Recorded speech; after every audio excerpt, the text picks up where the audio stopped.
Mga ate at kuya, may nakabanggit sa amin na kinakabahan na ang isang pamilya bago pa manalo si Trump, 'di ba?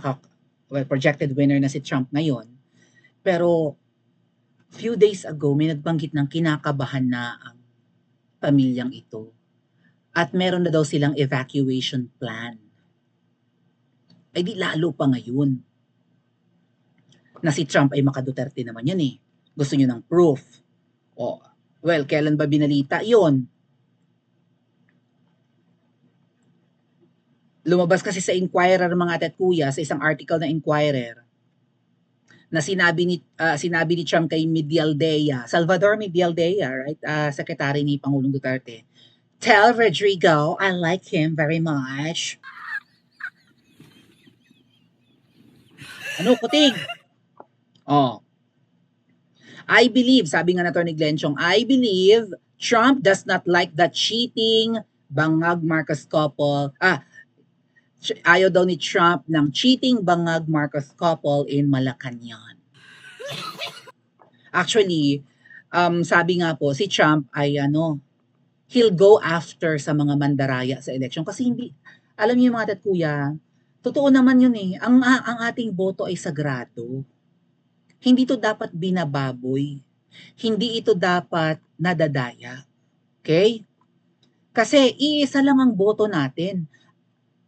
Kung sino yung kinast natin na vote, kung sino yung, 'di ba? Nandoon sa kinast natin na vote,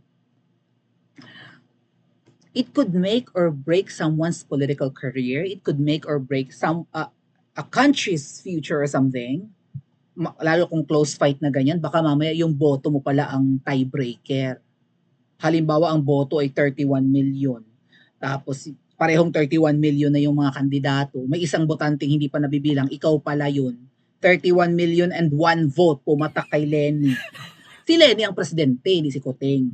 'Di ba? Sagrado ang boto natin. Kapag hindi ka nga nakapag-participate sa Pilipinas ng dalawang magkasunod na elections, tanggal ka sa listahan. Wala kang choice kundi pumila ulit at magparehistro. Ang dai-daing requirements, 'di ba? O bago ka maging botante ng Pilipinas, mag-aantay ka na maging legal age ka na. Kung ikaw estudyante ka, although 'di ba, very much aware ka sa mga affairs sa Pilipinas, hindi ka pa makapag-cast ng vote mo. So inaabangan mo talaga 'yan na isa ka rin sa boboto. Yung iba naman nag-aabang na maging botante para mabili ang boto. Alam niyo mga tet kuya, ako ay 19 years old na eh. Magto-20 na ako next year. Hindi pa nabili ang boto ko ever. As in, nag-aabang talaga akong mabili ang boto ko mga tet kuya, hindi pa ako nabibili. Noon 300 pa lang ang bilihan, naging 500, naging 1,000. Yung kahuli-hulihan narinig ko noong 2022 ang bilihan 3,000. May mga bumibili pa nga noon 5K, ang laki ng bilihan ng boto mga tet kuya. May isang ang lakad si Marcos Jr. Nakasama niya yung politiko. Recently may lakad si Marcos Jr. Yung kasama niyang politiko. Sabi ko, corrupt nga ito kasi kasama ni Marcos Jr. Ang bili niya ng boto, 3K. Inaabangan kong mabili ang boto ko, hindi ako nabibili. Tagal! But of course, to my mind, mabigyan man ako ng ganyan or hindi, lalo kitang hindi iboboto. Dahil alam kong pag upo mo, yung ginastos mo sa pamimili ng boto, babawiin mo pag upo mo. Doon ako boboto sa kalaban mo kapag binili mo ang boto ko. Ganun yung mindset ko, no? Anyway, ito nga pong nangyayari ito nga pong pagkapanalo ni Trump, mukhang may hatid na pag-asa naman talaga sa atin, lalo na sa mga anti-Marcos. Diba? Kaya ang mga loyalista nga dyan, mga ensaymada, kinakabahan sila sa pagkapanalo ni Trump. I don't know, kung matalino sila, kakabahan sila. Kahit super congratulate na si Kuting kay Trump kanina, no?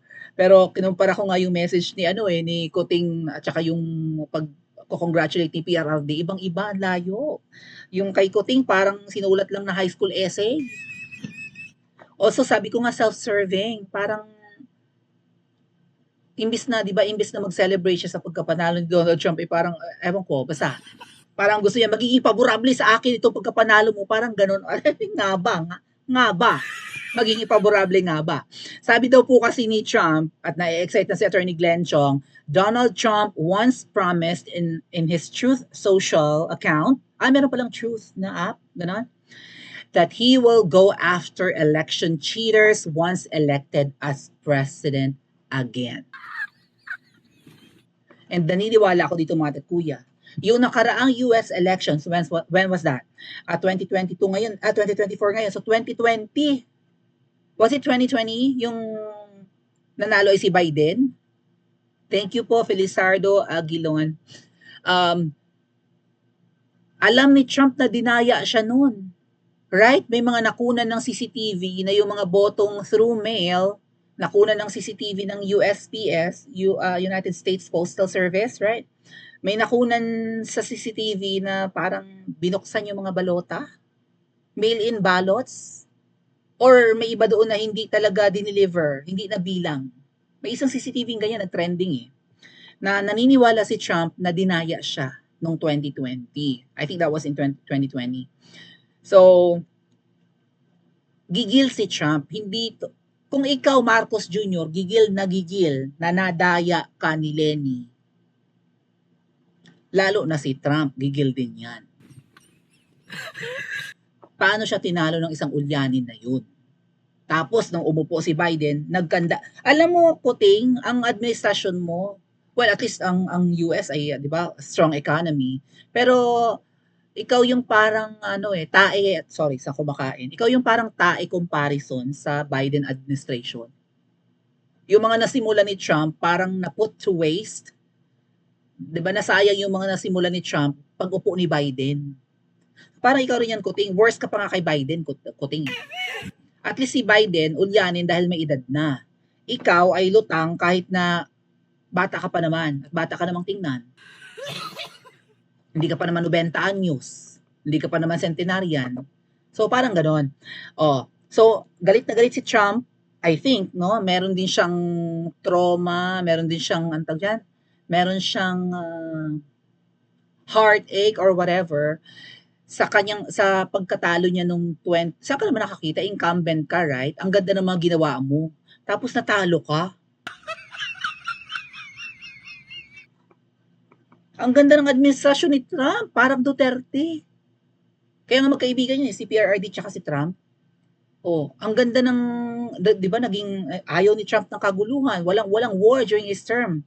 Kinaibigan niya ang North Korea. Di ba? Okay naman ang although ayaw ni Trump sa China, walang problema. Hindi naman niya ginigyera. Kay Biden gustong girahin ang China. So, merong sama ng loob si Trump in a way, meron siyang sugat sa pagkatalo niya nung nakaraang elections. Kaya ngayong uupo siya, he will go after the cheaters. Andy Bautista, mag-ready ka na. Dahil balita na isa ka sa mga parang mukhang sangkot si Andy Bautista sa nakaraang dayaan nun na parang naging advisor siya or something or consultant, whatever, ng ginamit na machine. Dominion ba yan ng US nung natalo si Trump? Yung voting system, machine and the software na ginamit nung nadaya si Trump, parang isa sa mga consultants nun. Thank you, Ate Margie. Isa sa mga naging consultant doon si Andy Bautista. May kaso si Andy Bautista sa US, 'di ba? Nagtatago nga siya sa Pilipinas So, kaya nga nasa US 'yan. Ngayon yung pagkatalo ni Trump, nasayang yung pera, nasayang yung mga nasimulan niya. Hindi po madaling madaya kasi ako naranasan kong madaya mga kuya, hindi lang sa mga sa honor roll sa school, sa mga pageants na sinasalihan ko, hindi po talaga masarap sa pakiramdam. Although mabilis ako maka-recover, maitulog ko lang yan kinabukasan, medyo bawas na yung yung bitterness ko and what not, no, sa pagkatalo. Kasi ako malimit akong sumali ng contest. Malimit akong sumali ng beauty pageants. Like para may beauty pageant monthly, minsan weekly pa nga, lalo magpakapistahan, mga Mayo, sunod-sunod ang pageant. Minsan nga yung pageant magkakasabay. Kung maagang magsisimula yung isang pageant, magsisimula sila ng 8, at magsisimula yung kabilang barangay or kabilang bayan ng mga 12, sinasalihan namin both. So, mabilis yung recovery ng bitterness kapag natatalo kasi may kasunod na contest Na, nagastos ako dito, ang layo ng barangay, bitbit ko costume ko, ang dami ko pa, may mga PA pa ako. Mahal na pamasahe, mahal ng makeup, mahal ng costume gown, ganyan. Anyway, okay lang, may contest naman bukas or next week sa iba pang barangay, bawi ako doon. Mabilis yung recovery, okay? Mabilis makapag-move on. Pero itong sa elections po kasi, 4 years in the States, di ba? Every 4 years. Oh, so yung bitterness ni Trump, he will really go after sa mga election cheaters. Tapos, si Attorney Glenn Chong, na nag-post nito, kaya na-excite siya, di ba, isa siya sa mga testigo ng kinasuhan ng Smartmatic dyan sa US, isang media sa US, ano ba yun? AOE ba yun? Oh, kung ano man yun. Yung kay, di ba, natulungan ni Miss Maharlika yung ano na yun eh. Lagaw. Parang inirefer ni Miss Maharlika sa isang media na mag-testify si Attorney Glenn Chong for them. Kasi parang gustong mangyari ng Smart Magic, inakusahan kasi ng isang media sa US na mandaraya ang Smart Magic. Ito, sino ba yun? Yung kung sino man yun. May binabanggit si Attorney Glenn Chong na executive or whoever owns that Smart Magic. No? So, dahil sa pag-testify ni Attorney Glenn Chong sa in favor of an American or US media, hindi nakapang-hot-hot, hindi nakapang-gancho yung Smart Magic sa isang media sa US. Naisalba ni Attorney Glenn Chong by his testimony and him standing as a witness. Naisalba ni Attorney Glenn Chong ang isang multi-billion media company in the States laban sa libel suit ng Smart Magic. At ang sabi pa ni Ate Marlica sa live niya kanina, ibibigay niya kay Trump yung polvoron video ni Kuting.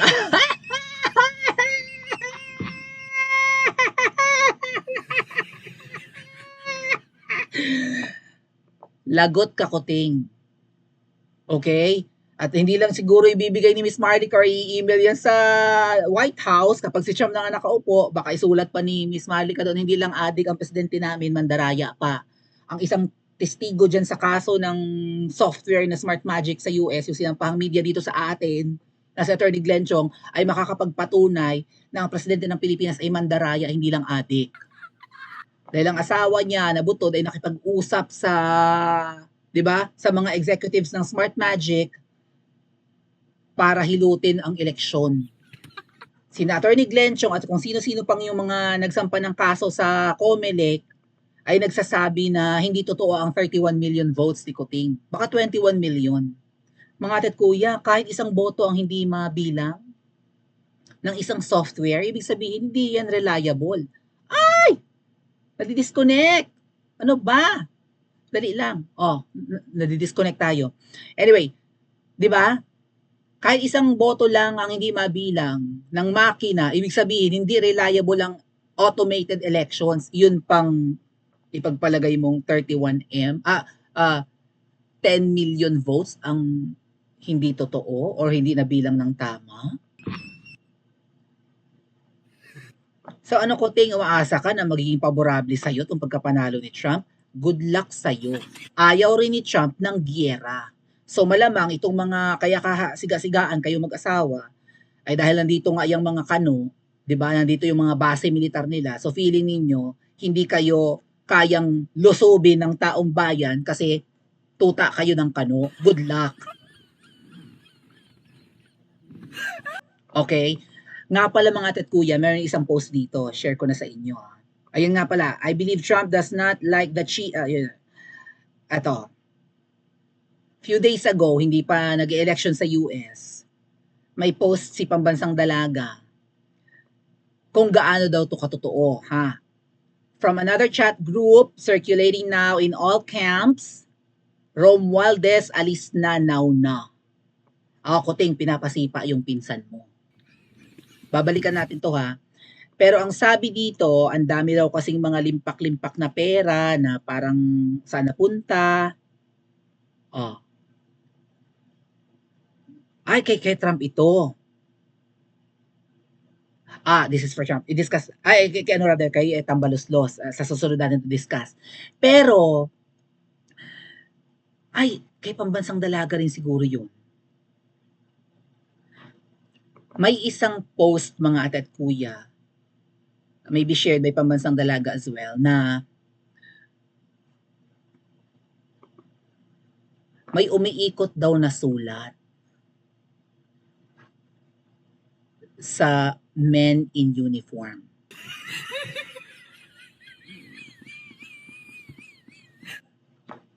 Parang ang mga ang armed forces ng Pilipinas and whatnot, parang ano na, parang may mga tatalikod na. Actually, matagal ko nang narinig yan. Pero, kung ang loyalty kuting ng sandatahang lakas na under sa'yo, executive department yan eh, di ba? AFP, ano pa, PNP, o, basta the military. Kung ang loyalty ng men in uniform ay wala na sa'yo, at kung totoo yung cheka na may umiikot na sulat na nagtatanong at nagyayaya na tumalikod na sa'yo, ano ang gagawin mo? Kasi na-post ko yan sa aking social media. Dali